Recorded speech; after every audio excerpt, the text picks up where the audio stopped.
Bismillahirrahmanirrahim. Assalamualaikum warahmatullahi wabarakatuh. Alhamdulillahirabbil alamin. Alhamdulillahilladzi arsala rasulahu bil huda wa dinil haq liyuzhirahu 'alad dini kullihi wa kafa billahi syahida.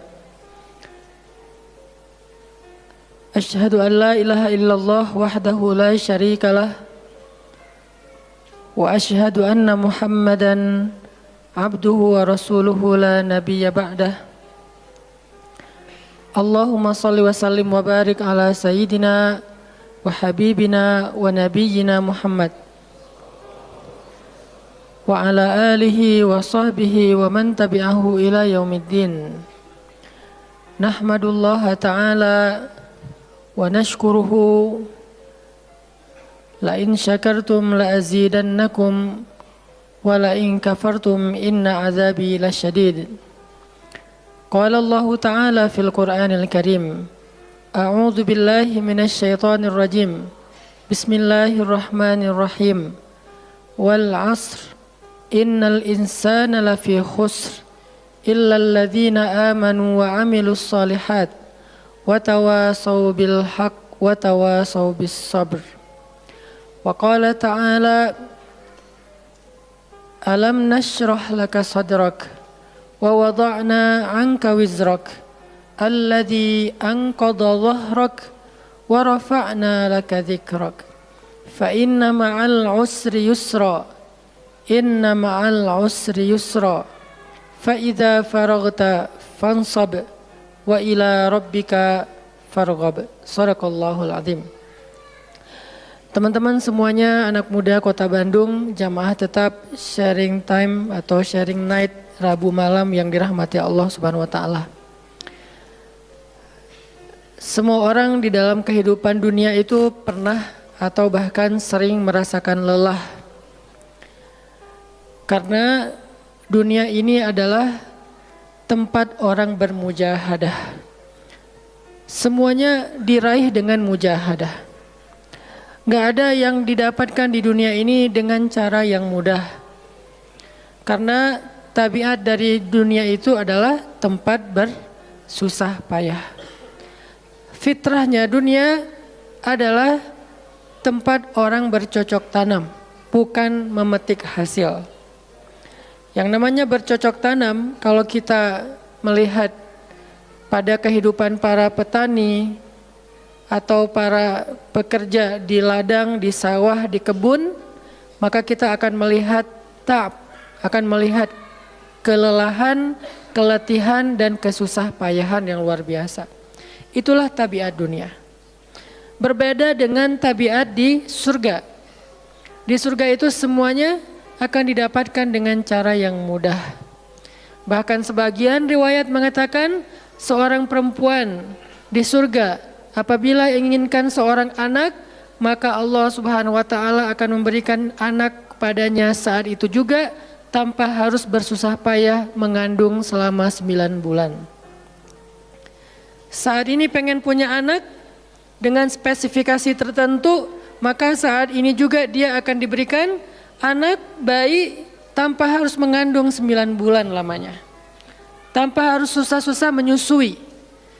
Allah akan datangkan untuk dia bayi yang dia sukai, kemudian Allah datangkan orang-orang yang akan, pelayan-pelayan yang akan merawat dan membesarkan bayi itu untuk dia.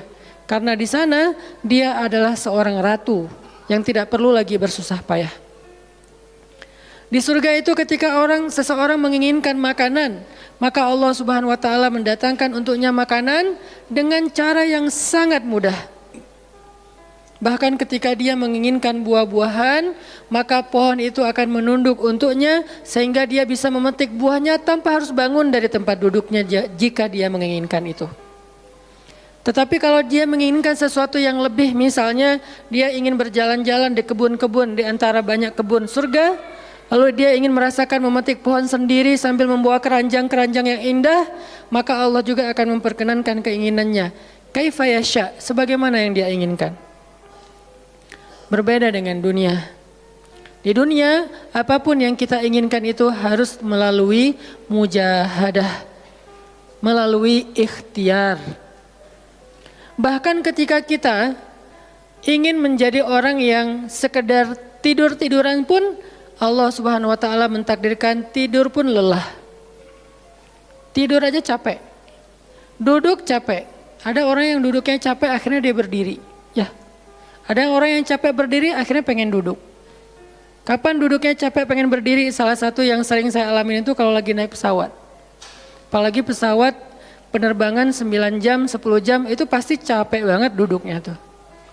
Sehingga kita menginginkan seandainya ada uang kita pengen duduk di kelas bisnis. Tapi karena nggak mampu membeli tiket yang 3 kali lipat lebih mahal di kelas bisnis, ya nggak apa-apa lah di kelas yang biasa ekonomi. Tapi ketika lelah 4 jam, 5 jam pesawat berjalan itu udah luar biasa lelahnya, akhirnya berdiri mondar-mandir di antara lorong pesawat. Artinya duduk aja capek. Nggak ngapa-ngapain, suruh duduk doang. Nggak seperti orang dulu yang berangkat haji atau umroh, naik kapal, lewat darat, pas sampai di laut naik kapal dengan ontanya, dengan kudanya. Orang dulu mencari ilmu itu dengan mujahadah yang luar biasa. Dengan naik onta berminggu-minggu, ini naik pesawat cuma 9 jam, capek. Yang nggak ada guncangan, biasanya guncangannya cuma pas di awal sama pas mau landing doang. Di atas udah jarang ada guncangan karena dengan ketinggian tertentu dan pesawatnya besar. Tapi itu juga capek. Naik kereta coba, dari Jawa ke Bandung misalnya. Sebutlah dari Semarang, dari Malang, dari Surabaya naik kereta 10 jam. Itu aja capek, nggak usah jauh-jauh, Bandung Jakarta aja 3,5 jam. Itu pun capek. Atau kita naik mobil, nggak perlu nyetir, pakai online, duduk aja di belakang atau di sebelahnya si driver, perjalanan setengah jam dari tempat kerja kita ke rumah atau dari rumah ke tempat kerja, ke kampus, ke sekolah gitu. Itu aja capek. Artinya dunia itu emang kayak gitu tabiatnya teman-teman. Tabiat dari dunia itu adalah lelah. Sehingga kalau ada orang yang menghindari capek dengan tidak ngapa-ngapain, itu hal yang agak klise dan naif. Bagaimana dia bisa menghindari lelah? Bagaimana dia bisa menghindari ta'ab? Bagaimana dia bisa menghindari bosan? Bagaimana dia bisa menghindari dalam keadaan susah payah? Sedangkan dia masih berada di sebuah tempat, bumi, dunia yang tabiatnya memang tempat bersusah payah dan lelah. Satu-satunya cara menghindari lelah yang tidak perlu lagi bersusah payah itu hanyalah masuk surga. Tetapi kan itu tidak terjadi sekarang, kita harus meninggal dulu dan kita belum mau. Ada yang mau meninggal masuk surga sekarang?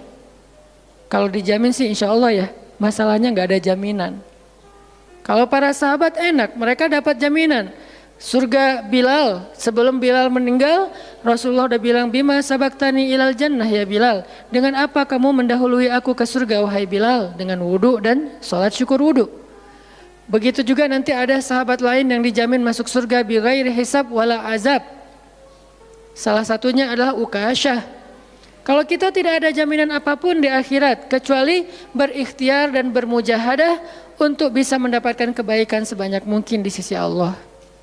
Sehingga alangkah naifnya seseorang yang menghindar dari ta'ab wal ham wal gham.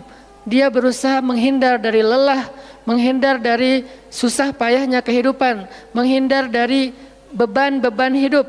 Itu nggak bisa dilakukan karena kita masih berada di dunia. Yang perlu kita sekarang coba pilih adalah kita mau lelah untuk hal yang sia-sia? Apakah kita mau lelah untuk hanya bersenda gurau? Apakah kita mau lelah hanya untuk hal yang tidak ngapa-ngapain? Atau justru lelah kita itu untuk sesuatu yang mudah-mudahan beribadah kepada Allah? Makanya disebut dengan lelahnya menjadi lillah. Karena dua-duanya lelah. Ada orang yang pergi ke masjid lelah, capek pergi ke masjid. Tapi ada juga orang yang berbuat dosa, itu juga lelah. Memangnya kalau kita beribadah lelah terus berbuat dosa nggak lelah? Banyak orang yang berbuat dosa lelah dan kita pernah merasakan kehidupan seperti itu. Sehari, 2 hari, sebulan, setahun, 2 tahun. Sampai kita benar-benar merasakan lelah banget dengan dosa. Di malam hari berbuat dosa lelah, akhirnya tidur sepanjang siang. Di siang hari berbuat dosa, lelah, akhirnya tidur sepanjang malam. Lelah sama lelahnya. Antara orang yang beribadah dengan orang yang bermaksiat itu sama lelahnya. Bedanya apa? Yang satu, lelahnya akan diganjar, dibalas oleh Allah dengan kebaikan dunia dan akhirat. Yang satu lagi, lelahnya hanya akan disudahi dengan penyesalan. Sama-sama lelah. Bedanya, lelah yang pertama mungkin baru dirasakan hasilnya setelah itu. Lelah yang kedua seolah-olah bisa langsung dirasakan kesenangannya, tetapi kesudahannya adalah penyesalan. Makanya pada malam ini kita ingin merenungkan beberapa nasihat baik dari Al-Quran maupun hadis tentang bagaimana kita menjadi orang yang setiap hari tetap lelah, tetap banyak beban, tetapi beban itu mudah-mudahan menjadikan kita mendapatkan banyak kebaikan di sisi Allah. Makanya Nabi SAW bersabda dalam hadis riwayat Bukhari dan Muslim, "An-nasu ka'ibil mi'ah, la takadu tajidu fiha rahilatan." Manusia itu seperti 100 ekor onta. Manusia ka'ibil mi'ah, seperti 100 ekor onta. Yang harganya murah 50 juta, yang hidupnya untuk disembelih pada akhirnya nahar, disembelih. Onta itu kan kalau disembelih sambil dia berdiri ya. Kalau ayam, bebek disembelih sambil dipegangin atau diangkat. Kalau kambing dan sapi dibaringkan. Kalau onta disembelih itu sambil diberdirikan. Dia berdiri langsung disembelih. Itu onta. Artinya manusia ka'ibil mi'ah. Nabi itu menggambarkan onta karena onta ini punya banyak macam. Mungkin di Arab nggak ada ayam yang bermacam-macam. Akhirnya pakai bahasanya onta. Kalau di kita mungkin ada ayam potong, ada ayam kampung, dan segala macam, ada ayam jago. Kalau bebek ada mentok, ada apa? Bebek yang biasa, macam-macam kan. Di Arab mungkin nggak terlalu banyak variannya dan nggak terlalu akrab dengan kehidupan sehari-hari mereka. Yang akrab itu kambing, kuda, keledai, onta. Akhirnya Nabi mengatakan, "An-nasu ka'ibil mi'ah." Nabi seolah-olah mengambil sebuah perumpamaan. Dan perumpamaan ini bisa kita ganti dengan culture yang berbeda di setiap negara. Tetapi perumpamaan yang paling baik itu adalah onta. An-nasu ka'ibil mi'ah. Manusia itu seperti 100 ekor onta ibil. Onta potong. Yang hidupnya hanya untuk disembelih oleh tuannya, kemudian dagingnya dimakan atau dijual. Kenapa bisa begitu murahnya? Cuma 50 juta, 40 juta dan berakhir dengan disembelih? Karena onta ini hidupnya tidak istimewa. Dia hidup hanya untuk makan, minum, tidur dan berkembang biak. Cuman itu misi dari kehidupan dia. Makan, minum, tidur, berkembang biak. Udah itu doang. Setiap hari kerjanya makan aja. Lihat hewan ternak ngapain? Merumput aja setiap hari. Nggak ada hewan ternak yang tiba-tiba dia lagi ngapain? Lagi sholat. Nggak ada. Hewan ternak misalnya lagi ngebantuin tetangga. Nggak ada. Hewan ternak lagi menjenguk yang sakit. Nggak ada. Hewan ternak yang lagi menyelesaikan hajat saudaranya. Hewan ternak yang lagi dengerin curhat. Nggak ada. Kenapa? Karena tugas misi kehidupan mereka itu cuma diciptakan untuk makan, minum, tidur, berkembang biak, udah. Ini namanya kalau di antara onta namanya ibil. Yang hidupnya itu sesederhana itu. Nggak ada yang rumit, nggak ada yang terlalu berlebihan. Dan an-nasu, manusia secara umum mirip dengan ibil. An-nasu ka'ibili mi'ah. Jadi kalau kita bandingkan dari 100 orang itu hampir semuanya seperti ibil. Misi hidupnya itu hanya untuk dirinya. Gimana caranya biar bisa makan, gimana caranya biar bisa istirahat dengan nyenyak tidur, gimana caranya biar punya keluarga, berkembang biak, punya keturunan, dan kemudian dengan keluarganya dia punya family time. Kapan liburan, makan di rumah, jalan segala macam. Cuman itu misi dari kehidupannya. Sehingga Nabi menyebut mereka yang misi kehidupannya hanya dirinya dan keluarganya, kaibili mi'ah, seperti 100 ekor onta. Kurang istimewa. Orang yang hidupnya hanya untuk dirinya dan keluarganya itu kurang istimewa. Sehingga disebut dengan ibili mi'ah, 100 ekor onta.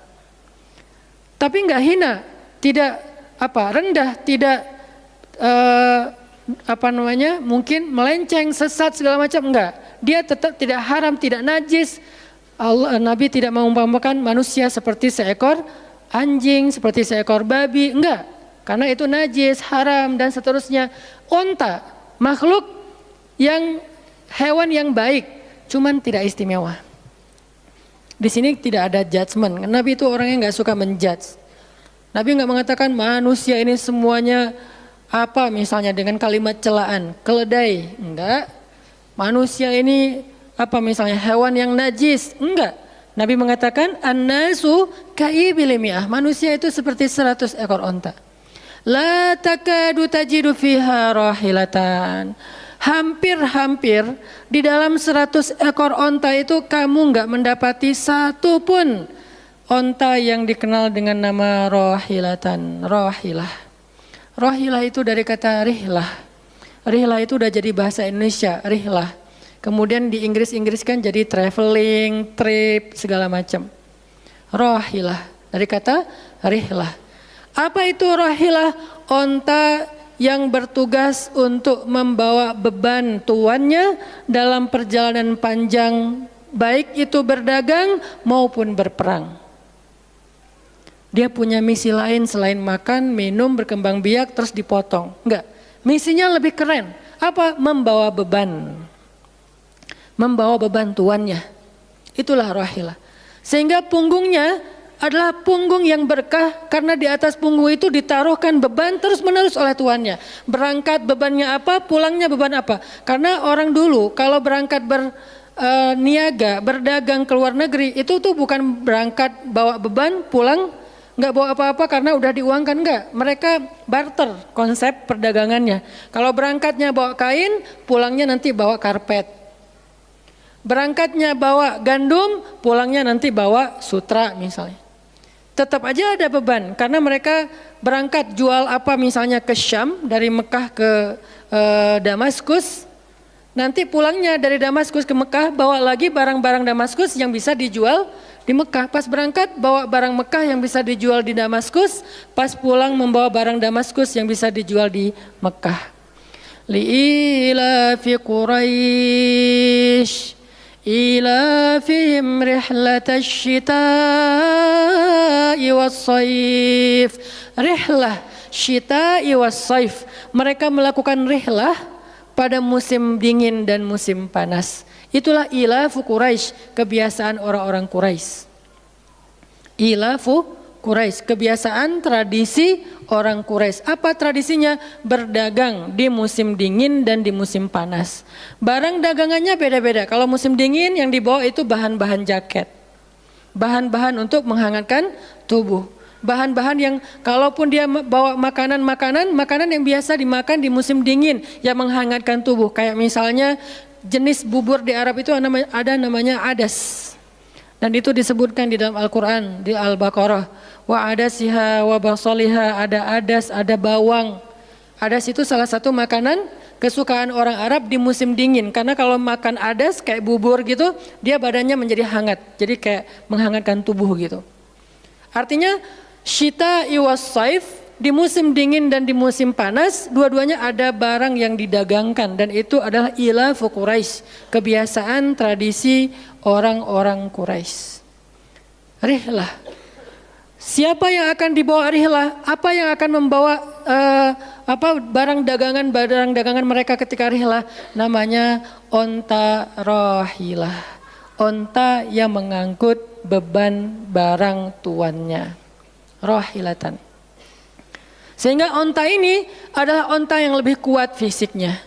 Onta ini onta yang lebih tangguh perjalanan walaupun mengalami badai. Onta ini onta yang lebih kuat ingatannya sehingga dia menghafal jalan yang dilaluinya. Walaupun terjadi badai dia nggak tersesat. Jarang onta rahilah tersesat. Biasanya yang tersesat itu ibil. Ibil kalau ditaruh di tengah padang pasir, terjadi badai, terus bekas jalannya ketutup dengan pasir, dia bingung. Itu ibil. Sehingga kalau kita baca cerita-cerita tentang orang yang tersesat di padang pasir, rata-rata istilahnya kalau enggak jamal ya ibil. Kalaupun ada onta rahilah yang tersesat berarti badainya parah banget. Kalau ada hadis onta rohilah tersesat berarti badainya parah banget. Artinya rohilah ini ingatannya kuat. Dia kalau lewat satu jalan, setahun kemudian lewat lagi dia masih hafal. Itu rohilatan.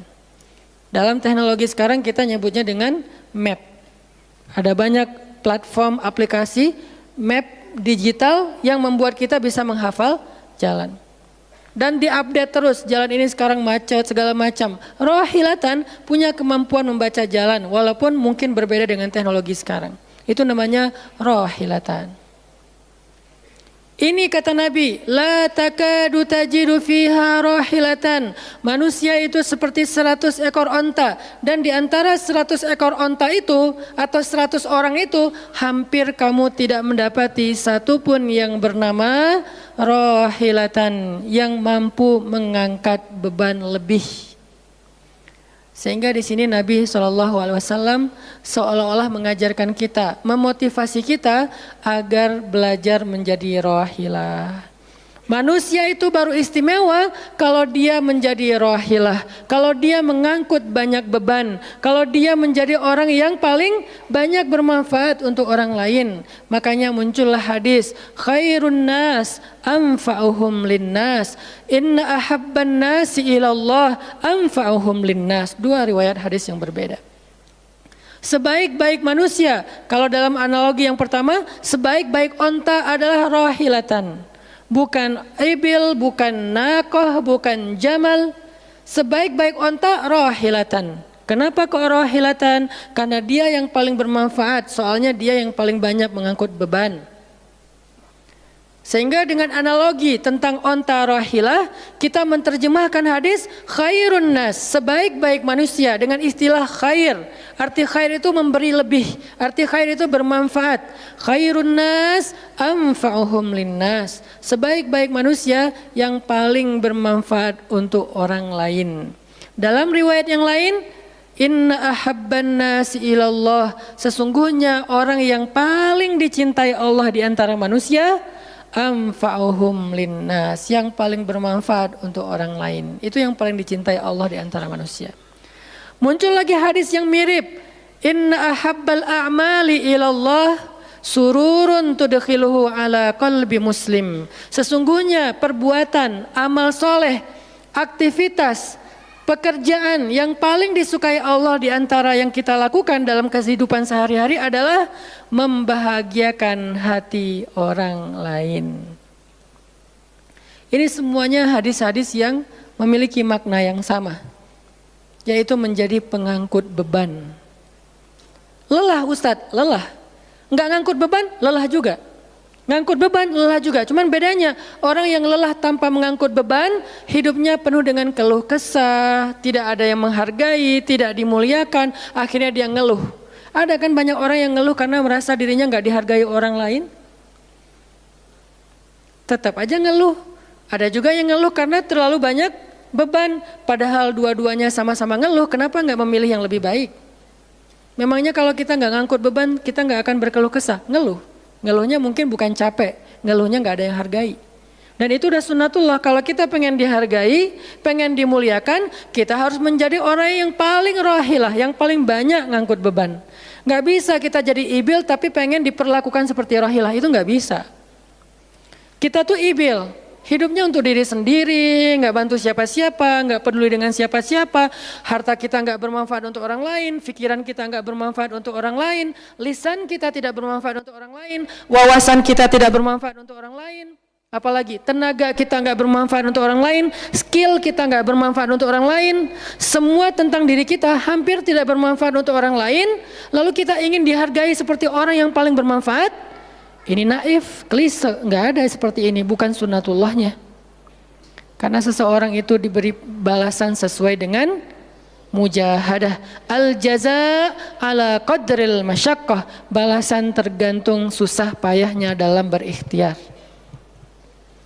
Siapa yang mujahadahnya lebih, maka rewardnya lebih, jazanya lebih.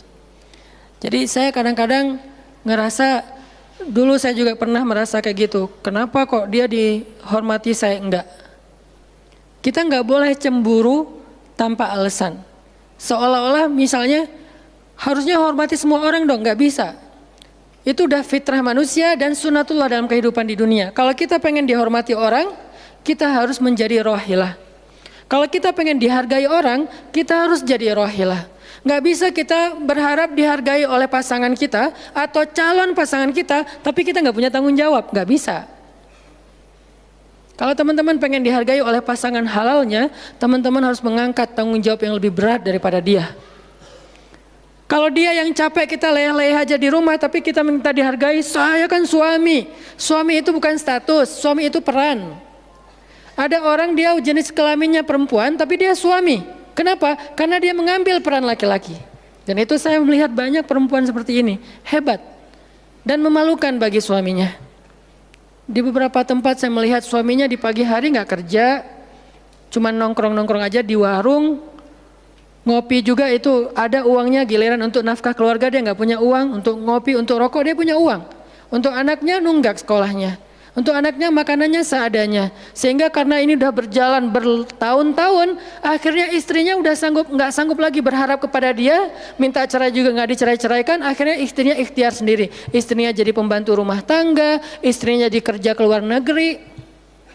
Saya beberapa kali ke Hong Kong, hampir tiap 4 bulan sekali ke Hong Kong, dan selalu mendengar cerita teman-teman di Hong Kong, para pejuang-pejuang di Hong Kong itu kan 99%-nya perempuan ya.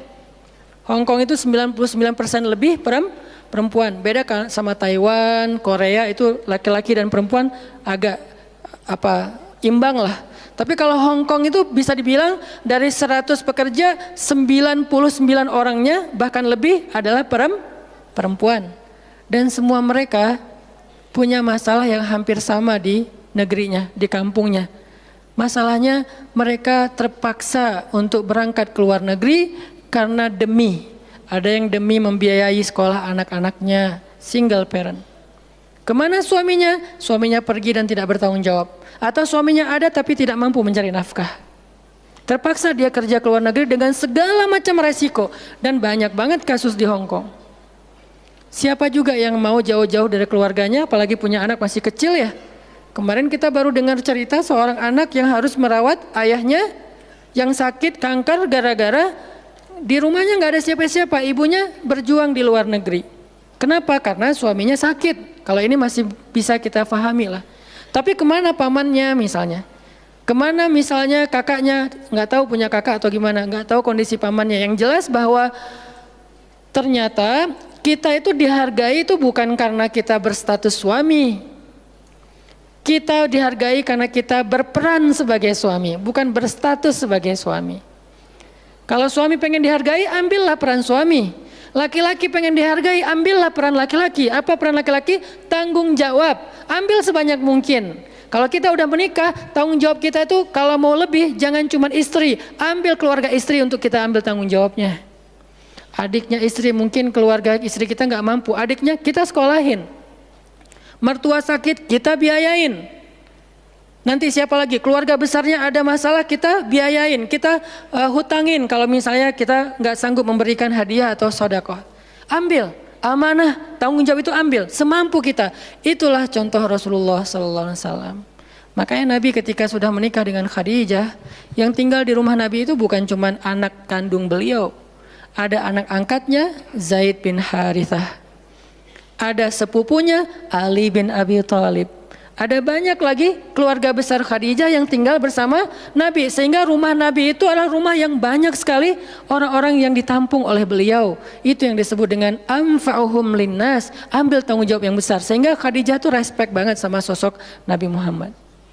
Bahkan sebelum Nabi dapat wahyu, sehingga gak disebut Nabi, respect sama sosok seorang Muhammad. Apalagi setelah beliau dapat wahyu, beban beliau bukan lagi keluarganya sekarang, beban beliau adalah umatnya. Yang diurus oleh Nabi bukan lagi keluarga sekarang setelah dapat wahyu, umat. Dan umat di sini lintas nasionalisme. Ada yang datang dari Persia, namanya Salman Al-Farisi. Ada yang datang dari Romawi, namanya Suhaib Ar-Rumi. Ada banyak sahabat-sahabat yang lintas kabilah, bukan hanya orang Quraisy. Ada yang datang dari Yaman, termasuk Sumayyah dengan Yasir, keluarga yang pertama syahid dalam Islam. Ini dari Yaman. Kemudian pindah lagi ke Madinah yang bukan orang-orang Quraisy. Di sana ada Bani Mudhar, dari kabilah Aus dan Khazraj, nanti berkembang lagi sampai ke Asia, Eropa dan seterusnya. Inilah bebannya Rasulullah sallallahu alaihi wasallam. Sehingga Allah menyebutnya dengan istilah rahmatan lil alamin. Rahmah. Tahu arti rahmah? Rahmah itu kasih sayang. Maksud kasih sayang, memberi sayang. Kasih sayang, bukan minta disayangi. Jadi kalau kita mau berkasih sayang, ya kasih sayangnya. Jangan sayangi saya dong. Itu bukan kasih sayang, namanya terima sayang. Bukan kasih sayang, terima sayang. Minta sayang. Itu namanya bukan rahmah, bukan mawaddah. Yang namanya rahmah, kasih sayangnya. Kalau kita nggak punya sayang, berarti kita nggak punya rahmah. Apa bentuk sayang kita? Perhatian. Apa bentuk sayang kita? Perasaan. Apa bentuk sayang kita? Dengan harta. Itu sayangnya. Dan Nabi, wa ma arsalnaka illa rahmatan lil alamin. Tidaklah kami mengutus engkau Muhammad kecuali untuk menjadi kasih sayang kepada alamin.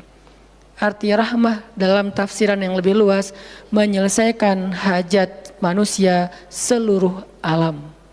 Seluruh alam.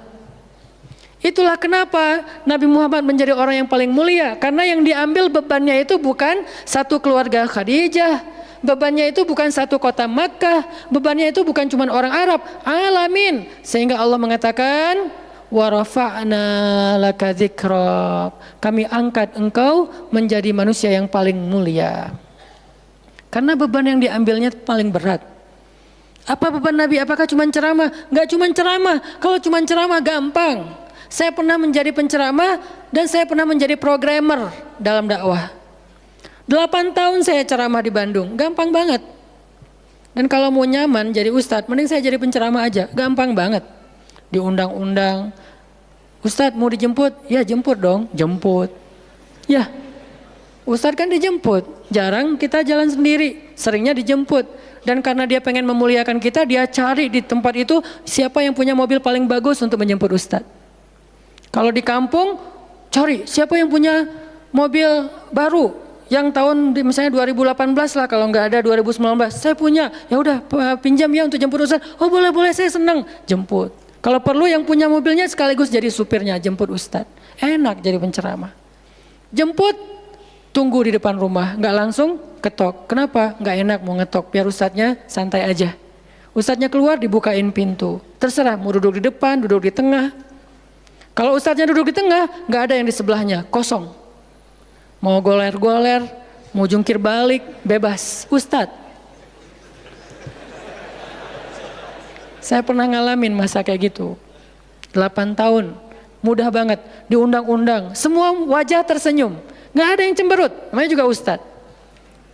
Selamat datang ustadz, alhamdulillah bisa ketemu sama ustadz, silakan. Duduk dikasih makanan yang paling baik. Dihidangkan segala macam, minuman aja 5 jenis. Sampai bingung nih yang mana yang mau diminum. Ustadz mau apa? Kadang-kadang beberapa teman-teman panitia yang sangat udah pro banget nanya. Ustadz itu nanya ke asisten lah atau siapa manajemen, kalau dia punya manajemen. Ustadz itu sukanya makanan apa? Disediakan makanan kesukaan ustadz.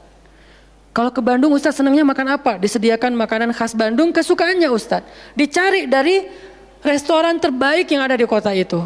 Ini perlakuan terhadap ustadz, nyaman banget kalau ceramah tuh. Ceramah berapa lama? Terserah ustadz. Kalau lagi mood 3 jam. Kalau enggak lagi mood 45 menit. Ustadz kok ceramahnya cuma sebentar? Saya lelah sekali. Oh enggak apa-apa ustadz, istirahat ya ustadz, sehat terus ya ustadz. Doain. Pulang dianterin. Maaf dikasih amplop, transport segala macam. Kadang-kadang wah ngasihnya cukup untuk 2 bulan makan. Masya Allah enak. Kalau cuman yang disebut dengan rahmatil alamin itu cuman ceramah, itu bukan rahmatil alamin. Walaupun itu salah satu kebaikan. Tapi kemudian setelah 8 tahun saya berdakwah dengan ceramah, saya mengubah konsep dakwah saya menjadi programmer. Memprogram masjid. Al-Latif. Saya ngomong dengan Pak Iman beri saya kesempatan memprogram Al-Latif. Bikin gerakan, bikin dakwah. Bukan masjid yang memprogram, kemudian ustadz mengisi. Itu salah. Menurut saya, Keliru kalau masjid membuat program, ustadz cuma mengisi program itu. Keliru. Ustadz yang program, masjid fasilitasi, nanti insya Allah akan berkah.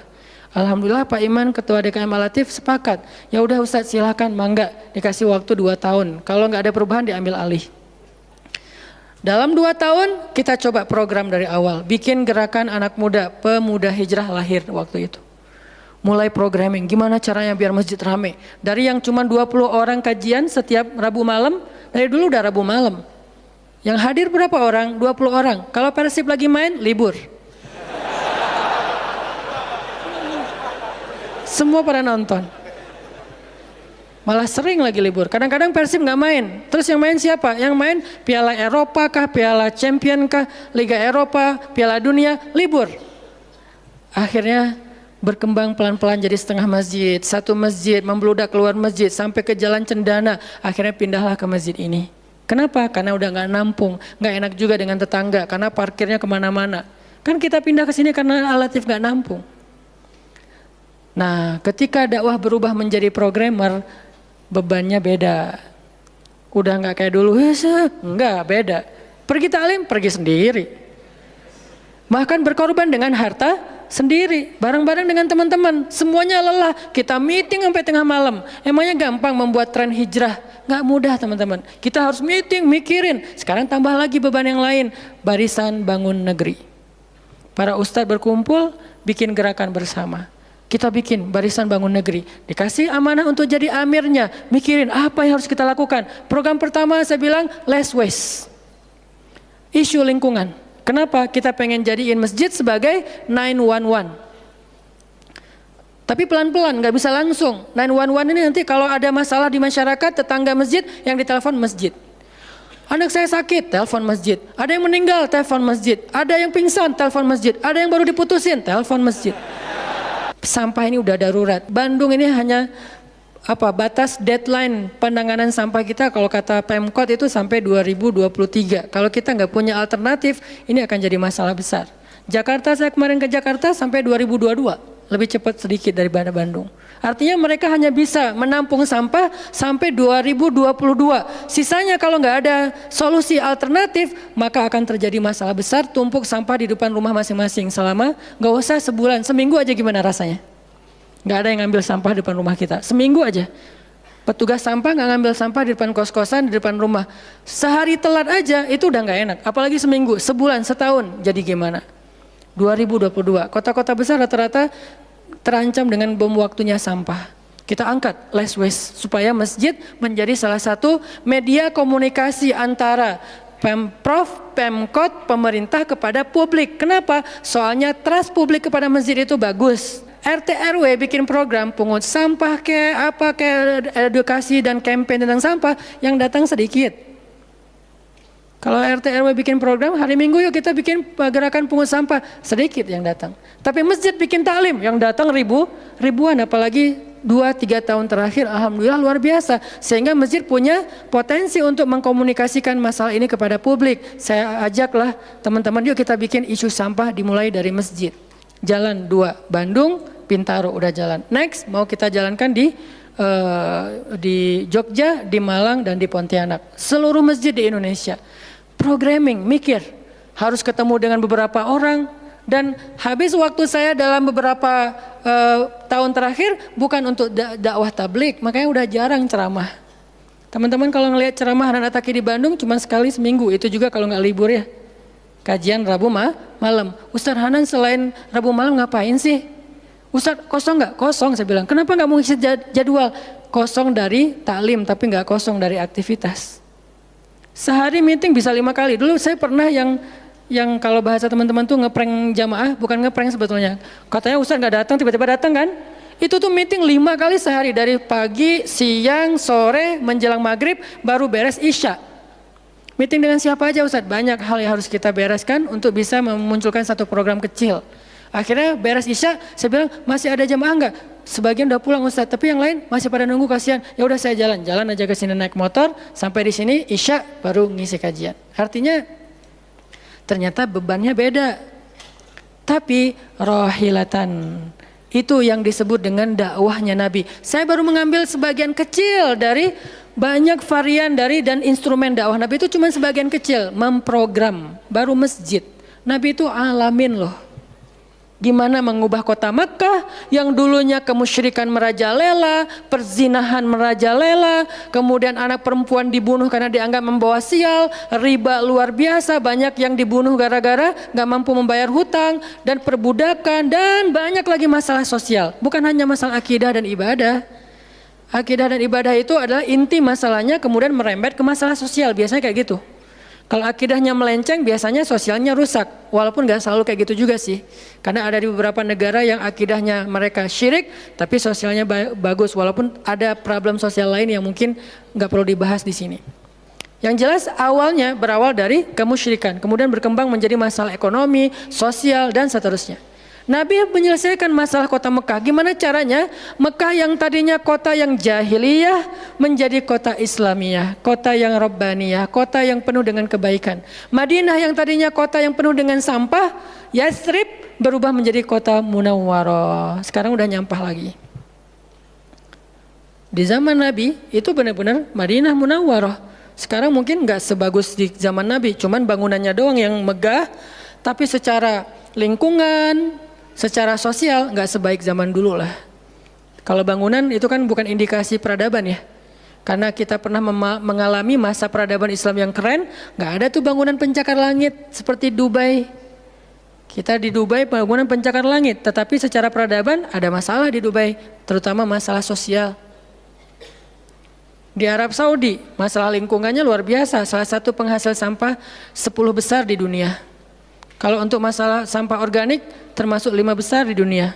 Artinya makan sering dibuang-buang. Makanya sampah organiknya paling banyak, waste-nya paling banyak. Itu yang diselesaikan oleh Nabi di kota Mekah dan Madinah, kemudian berkembang di kota-kota lain sampai ke Irak, sampai ke Syam, sampai ke Mesir, sampai ke Eropa, sampai ke Turki, sampai ke Afrika, bahkan sampai ke Nusantara. Rahmatan lil alamin. Rahmah bukan cuma ceramah. Kalau ceramah, Nabi lebih jago dari siapapun. Orang siapapun yang berceramah itu kopas dari Nabi kan? Ada yang ceramah nggak kopas dari Nabi? Nggak ada. Kopas dari Nabi Musa? Enggak, kecuali diriwayatkan dari Nabi Muhammad, kemudian baru Nabi Muhammad meriwayatkan dari Nabi Isa dan Nabi Musa. Semuanya kopas, copy paste dari Rasulullah SAW. Artinya kalau mau ceramah, bahan Nabi itu banyak banget. Dan kalau Nabi mau ceramah, yang ngundang pasti banyak banget. Jadilah Nabi dai sejuta umat. Capek pasti setiap hari 5 kajian. Nabi lagi di mana? Lagi di Syam. Sampai 2 tahun ke depan jadwal ceramah penuh. Kalau Nabi mau kayak gitu. Tapi ternyata Nabi bukan cuma ceramah, memprogram umat. Ada yang masalah datang ke Nabi, ya Rasulullah, saya diceraikan oleh suami saya dengan bahasa, kamu bagi saya seperti ibu saya, zihar. Nabi bingung nih, gimana nih zihar? Kok suaminya gitu banget sih sama dia? Ya udah, berarti kamu sudah diceraikan oleh suamimu. Sabar ya, dinasihati, disabar-sabarin sama Nabi. Dia pulang turun ayat surat Al-Mujadalah tentang bab zihar. Ada lagi yang datang rame. Dia yang salah, saya yang salah, dia yang salah. Akhirnya didamaikan sama Nabi. Nabi mau takbir nih, pergi ke masjid mau sholat berjamaah. Mau takbir, ya Rasulullah, di Bani Salamah ada masalah, mereka hampir berperang. Nggak jadi takbir, pergi ke Bani Salamah menyelesaikan hajat mereka. Datang-datang jamaah udah sholat, Nabi sholat yang jamaah yang kedua. Artinya rahmah, ngambil beban umat. Belum lagi nanti beban umat yang tertindas di antara Bani Israel, di luar negeri, di Yaman, di Syam. Yang Nabi mengutus para sahabat untuk menyelesaikan hajat-hajat mereka. Makanya Nabi mengatakan, siapa yang datang kepada saudaranya untuk menghilangkan masalahnya, maka Allah akan menghilangkan masalah orang ini nanti di akhirat. Makanya beban Nabi itu berat banget teman-teman. Kalau kita baca sirah Nabi, luar biasa, Nabi itu lelah banget. Sampai para sahabat meriwayatkan Nabi itu dulu sebelum dapat wahyu, beliau seger gitu. Setelah dapat wahyu tetap ganteng, tetap keren karena memang aslinya udah dari sononya keren ya. Cuman udah ada guratan lelahnya tuh terasa di wajah beliau. Lelah banget. Sampai Nabi itu pernah sampai Allah bilang gini, "Fala'allaka bakhi'un nafsaka 'ala atharihim." Hampir saja engkau mencelakai dirimu gara-gara mereka. Apa maksudnya? Kok Nabi hampir mencelakai dirinya gara-gara mereka, itu maksudnya apa? Saking terbebannya Nabi dengan kondisi umat, hampir-hampir Nabi itu sakit keras, hampir-hampir Nabi itu binasa, celaka, meninggal demi mikirin nasib umat. Kayak gitu banget coba. Itu namanya rohilatan. Kita belum sanggup untuk memikul beban umat sedunia. Makanya minimal kalau kita nggak ngambil beban umat sedunia dengan tangan kita, minimal dengan pikiran kita aja. Kita mikir nggak sih nasib Palestina? Atau kita masih nganggap bahwa itu beda negara? Kalau beda negara oke. Apakah kita memikirkan mereka karena kemanusiaan? Masa kita mau bilang mereka bukan manusia? Kan sama-sama manusia. Harusnya kita merasakan apa yang dia rasakan karena kita sama-sama manusia, punya perasaan yang sama. Kalau kehilangan akan sedih, kalau melihat kezoliman juga enggak akan kuat, kalau dizolimi juga akan sakit. Kita mikir enggak tentang Palestina? Kita mikir enggak nasib Suriah? Kita mikir enggak nasib Rohingya? Kita mikir enggak nasib Yaman? Apakah gara-gara kita mikir tentang mereka lantas kita jadi radikal dan teroris?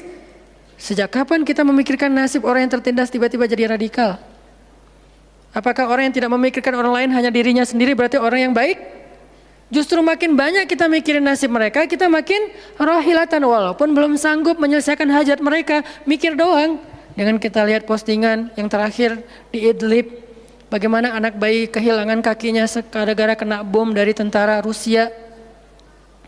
Kita belum sanggup ngasih solusi sebagai pribadi maupun sebagai bangsa, belum sanggup. Pertama jaraknya jauh, kedua memang kita juga belum punya kemampuan untuk itu. Tapi kita berharap suatu saat Indonesia ini harus sanggup menyelesaikan masalah dunia. Kenapa? Kita ini punya potensi peradaban, bangsa yang besar. Masa kita mau jadi kerdil terus ngikutin bangsa lain? Kita ini bangsa besar, umat Islam terbesar di dunia. Dan orang Indonesia itu pinter-pinter, profesornya banyak, saintisnya banyak, orang kayanya banyak, keren Indonesia nih. Kenapa Indonesia yang keren kayak gini cuma ngurus diri sendiri aja nggak bisa? Harusnya ngurus dunia bukan ngurus diri sendiri. Itulah Islam yang sebenarnya. Kita ngurus Rohingya, gimana caranya Rohingya punya tempat tinggal? Kita urus Suriah, kita urus Palestina. Lalu apakah kita memikirkan tetangga kita? Teman-teman lihat deh, salah satu yang mungkin proyek kecil lah. Ini yang karena yang saya tahu, karena istri sendiri yang ngerjain. Lihat rumah teduh Sahabat Iin. Setiap harinya ada yang meninggal dengan kanker ovarium yang gede banget, ada yang kanker apa, yang dulu yang saya bawa Ustaz Abdul Somad keliling di Bandung tuh, seorang anak muda yang udah meninggal, seminggu setelah Ustaz Abdul Somad mengunjungi dia, Rian namanya, meninggal dunia. Alhamdulillah dia sempat ketemu dengan Ustaz Abdul Somad, sempat dinasehati, mudah-mudahan di akhir hayatnya dia setelah dapat nasihat dari UAS, dia jadi sabar, jadi balik lagi ke Allah sehingga husnul khatimah. Datang kita, ketemu dengan Rian, habis ininya. Gara-gara apa? Gara-gara pernah kecelakaan di laut, terus jadi kayak kanker kulit, luar biasa. Itu parah banget. Dan itu enggak satu kasus, banyak. Di Jawa Barat aja udah banyak banget, apalagi Indonesia. Apakah kita mau mengambil beban itu? Atau kita bahkan melihat juga enggak mau, karena ngerasa enggak kuat, enggak berani. Terus kapan kita kuatnya? Kalau kita enggak kuat, namanya bukan rohilah. Yang namanya rohilah itu harus kuat. Dikuat-kuatin kalaupun enggak kuat. Sudah seberat apa beban yang kita ambil selain, dan itu nggak bisa di apa ya bahasanya, diambil sebagian dibuang sebagian yang lain, enggak. Minimal kalau yang di dekat kita mengambil bebannya sampai menyelesaikan hajatnya dengan harta, mungkin dengan skill, dengan network, dengan minimal dengan sosial media kita repost, ya ada yang bisa bantu ini enggak. Kalau yang di luar negeri karena kita nggak sanggup menyelesaikan, minimal dengan pikiran dan doa. Kasihan ya mereka, doain terus karena doa kita itu ngaruh. Jangan berpikir mendoakan mereka itu nggak ngaruh itu. Mempercepat datangnya pertolongan Allah. Minimal dengan doa kita, Allah kuatkan hati mereka. Minimal. Dengan doa kita, Allah kuatkan hati saudara kita di Yaman, di yang kelaparan di Syam, di Palestina, di Rohingya, di Turkistan, yang masih dalam campnya orang-orang komunis. Minimal doa kita menguatkan hati mereka. Kan berarti membantu. Ada orang yang ketika dapat musibah, kita datang nggak bisa ngasih solusi, tapi begitu kita nasihati lalu kita doakan, itu udah membantu dia, minimal hatinya jadi lapang. Kemudian kita doakan, dia merasa diperhatikan. Bukankah itu sebuah bantuan? Dan itu rahilah. Semuanya aja yang di luar negeri kita pikirkan, apalagi yang di dalam negeri, semampu kita. Makanya nama barisan kita tuh Barisan Bangun Negeri. Kalau ditanya, apa Ustadz tujuan bikin gerakan Barisan Bangun Negeri? Ya bangun negeri. Masa masih ditanya ya? Karena masih ada yang nanya, ngapain sih tuh ustadz-ustadz ngumpul mau bangun negeri? Itu udah jelas dari namanya juga. Terus santrinya ngapain? Namanya Santri Bangun Negeri. Ustadznya Barisan Bangun Negeri, ada 2 nama. Para guru, saya pelan-pelan pengen ngumpulin para guru-guru yang seleting. Supaya kita barengan, ngumpulin pelan-pelan. Namanya Barisan Bangun Negeri. Nanti teman-teman yang ngikutin para guru, para santri, namanya Santri Bangun Negeri. Jadi kalau ditanya mau ngapain, mau bangun negeri. Programnya apa? Pertama, program isu lingkungan. Nanti naik lagi isu sosial, naik lagi isu healthcare, kemanusiaan, kesehatan, dan seterusnya. Kan itu tugas pemerintah, kita nggak mau menyalahkan siapapun, udah capek berdebat. Tugas kita sekarang siapa yang pengen jadi rohilah. Itu yang dilakukan para guru kita sekarang teman-teman di Barisan Bangun Negeri. Mikir, kemarin saya 40 jam nggak tidur. Dari Bandung ke Jogja, di Jogja ada acara, udah beres acara, kita ada meeting yang penting banget, yang bikin saya sesak sampai sekarang. Itu ada diskusi yang saya tidak bisa sampaikan ke publik. Itu diskusi dari jam 11 malam sampai jam setengah 4 subuh. Kenapa diskusinya sampai malam Ustaz? Karena besok kita semuanya udah pada bubar. Udah pada pulang masing-masing ke negerinya sehingga nggak sempat ketemu. Ketemunya kita cuman malam Selasa. Selasa subuh pesawatnya udah mulai ada yang pesawat jam 5, jam 6, jam 7. Jadi malam itu harus kita selesaikan meeting kita. Meeting lah kita sampai jam setengah 4 subuh. Beres meeting langsung ke bandara.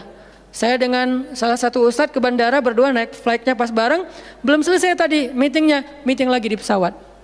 Dari Jogja ke Jakarta. Di Jakarta saya ketemu dengan beberapa teman-teman yang pengen mendukung program pesantren yang sedang kita dari setahun yang lalu ingin kita buat. Tapi juga belum cukup untuk membebaskan lahan. Karena kita butuh 15 M membebaskan lahan. Alhamdulillah udah terkumpul sekitar 2 M. Masih jauh dari target. Baru membebaskan lahan. Belum membangun.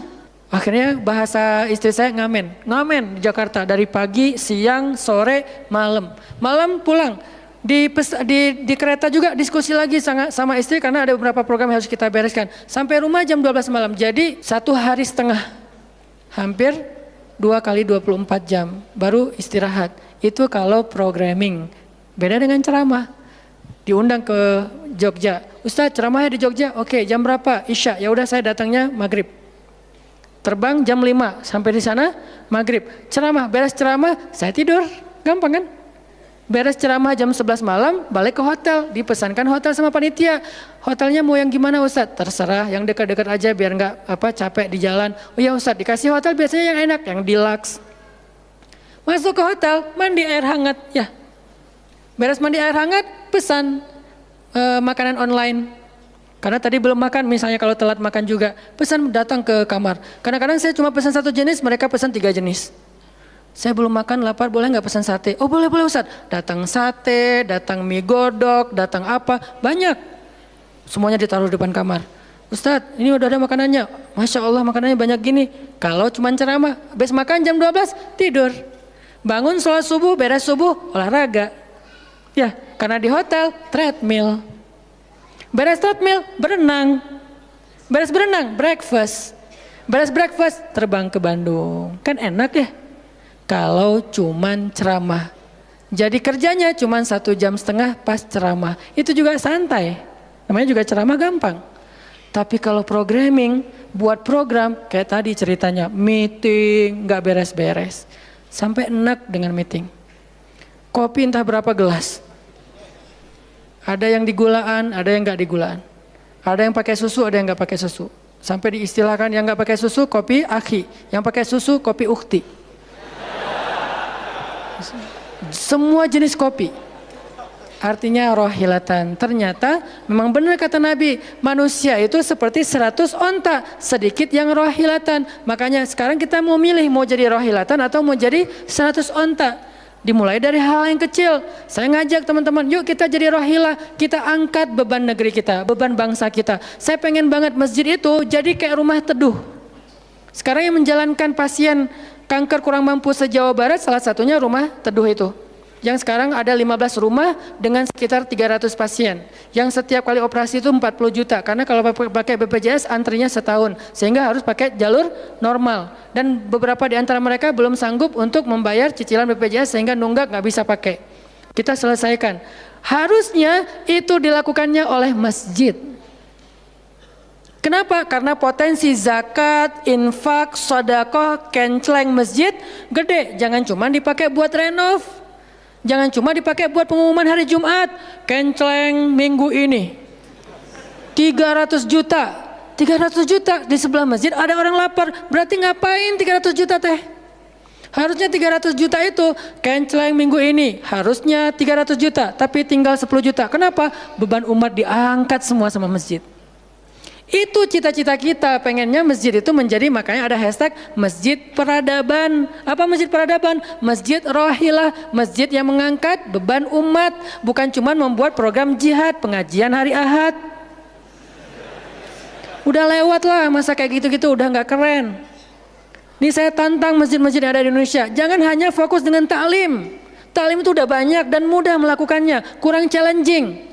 Coba masjid mikirin masalah sekitarnya, satu masjid mikirin satu RW kalau masjidnya kecil. Kalau masjidnya masjid kecamatan, mikirin satu kecamatan. Kalau udah beres dengan kecamatannya, nggak ada lagi masalah, pergi ke kecamatan sebelah. Kolaborasi dengan masjid kecamatan sebelah, yuk selesaikan masalahnya. Bisa banget kalau masjid mau. Tapi serahkan programnya ke ustadz yang ngerti harokah, yang ngerti pergerakan. Dan sekarang udah banyak ustadz yang ngerti pergerakan. Baru kita akan melihat Indonesia yang luar biasa. Terus apa yang bisa kami lakukan Ustadz? Yuk bareng-bareng dengan saya, dengan pemuda hijrah, dengan para guru barisan bangun negeri, kita bangun deh Indonesia semampu kita. Dengan apa? Dengan skill kita masing-masing. Dengan potensi kita masing-masing. Ada yang punya harta dengan hartanya. Ada yang punya kemampuan skillnya dengan skillnya. Saya udah berkali-kali menjelaskan, skill itu untuk dakwah penting, bukan hanya penceramah. Nah, mau nggak nih teman-teman? Yuk kita bangun Indonesia. Sekarang kita mikirin apa yang bisa kita lakukan untuk Indonesia, masing-masing dengan potensi kita. Karena kita anak masjid, anak masjid. Karena kita banyak sering ke masjid, ya udah kita bangun Indonesia dengan cara masjid. Dan ternyata cara masjid itu bukan cuma Allahu Akbar dan Subhanallah, salam, enggak. Yang dibicarain di masjid itu bukan cuma juz-juz Al-Quran, tapi masalah umat. Karena Nabi membicarakan masalah umat itu di Masjid Nabawi. Yang kita pengen ke sana, berharap banget bisa umroh. Apakah di Masjid Nabawi itu cuma ada raudhah kemudian orang berdoa egois banget pengen masuk surga sendiri? Enggak. Di raudhah itu Nabi dengan Jibril bicara tentang umat. Gimana caranya umat ini selesai masalah mereka. Sampai ke penjuru dunia. Yang terjajah dibebaskan dari penjajahan. Yang terzolimi dibebaskan dari kezoliman. Itu namanya rahilah. Saya yakin di sini banyak potensi dan skill yang keren-keren. Coba berikan skillnya untuk dakwah, dedikasikan skillnya untuk agama. Yang kalau kita dedikasikan untuk agama, insya Allah untuk bangsa dan negara udah pasti. Karena agama kita itu bukan agama ritual. Agama kita ini adalah agama kehidupan. Sehingga yang ada di dalamnya bukan cuma bab sholat, tetapi juga bab orang sakit. Dan kita tahu banyak hadis tentang itu, bab lingkungan, dan kita mulai tahu hadis-hadis tentang itu. Yuk kita dedikasikan skill kita, potensi kita, harta kita untuk agama Allah, kita angkat beban umat bareng-bareng. Karena kalau saya ngangkat sendiri, saya paling-paling ngangkat sanggupnya itu 100 kilo, itu juga udah ngos-ngosan. Tapi kalau kita ngangkat bareng-bareng, bisa bertonton beban umat kita angkat. Mudah-mudahan dari kajian mager ini, mudah-mudahan kelak kita bisa menjadi orang yang mudah bergerak, sanggup bergerak, dan geraknya bersama-sama. Barakallahu fikum, billahi taufiq wal hidayah. Allahumma inna nas'aluka ridhaka wal jannah wa na'udzubika min sakhatika wan nar. Allahumma a'inna ala dzikrika wa syukrika wa husna ibadatik. Rabbana habbib ilainal iman wa zayyinhu fi qulubina wa karrih ilainal kufra wal fusuqa wal isyan waj'alna minar rasyidin. Rabbana atina min ladunka rahmah wa hayyi' lana min amrina rasyada. وهيئ لنا من أمرنا رشدا وهيئ لنا من أمرنا رشدا واجعل لنا من كل ضيق مخرجا ومن كل هم فرجا ومن كل عسر يسرا ربنا آتنا في الدنيا حسنة وفي الآخرة حسنة وقنا عذاب النار وصلى الله على سيدنا محمد وعلى آله وصحبه أجمعين والحمد لله رب العالمين والسلام عليكم ورحمة الله وبركاته.